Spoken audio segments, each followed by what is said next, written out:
Chandrababu Davos పర్యటనపై YCP నేత శ్రీకాంత్ రెడ్డి చేసిన వ్యాఖ్యలకు కౌంటర్ ఇచ్చారు మంత్రి మండిపల్లి రాంప్రసాద్ రెడ్డి.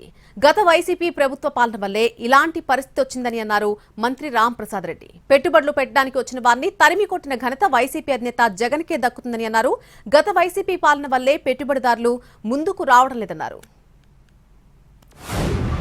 ఈరోజు దావోస్కు పోయినాం, అద్భుతాలు సాధిస్తాం, ఏదేదో వచ్చేస్తాయి రాష్ట్రానికి ఉన్నాం. ఇదేం కొత్తగా చెప్పేటువంటిదా? మీరు కొత్తగా చెప్పేది అయితే మేము కూడా ఏదైనా అనుకోవచ్చు.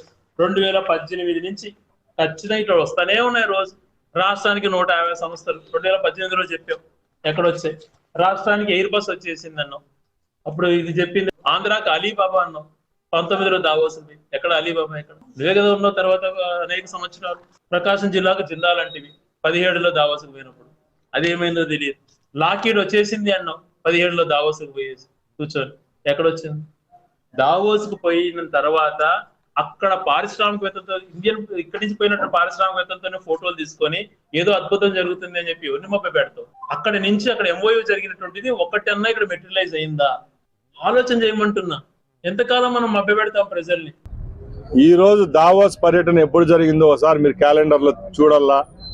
5 సంవత్సరాలు రాష్ట్రాన్ని నామరూపాలు లేకుండా పెట్టుబడుదారులందరినీ పక్క రాష్ట్రాలకు తరిమేసిన ఘనత ఆ రోజు జగన్మోహన్ రెడ్డిది. అయితే ఈ రోజు మా నాయకులు దావోస్ పర్యటన ముఖ్యమంత్రి అలాగే హెచ్ఆర్డి మినిస్టర్ హోదాలో వెళ్ళినారు.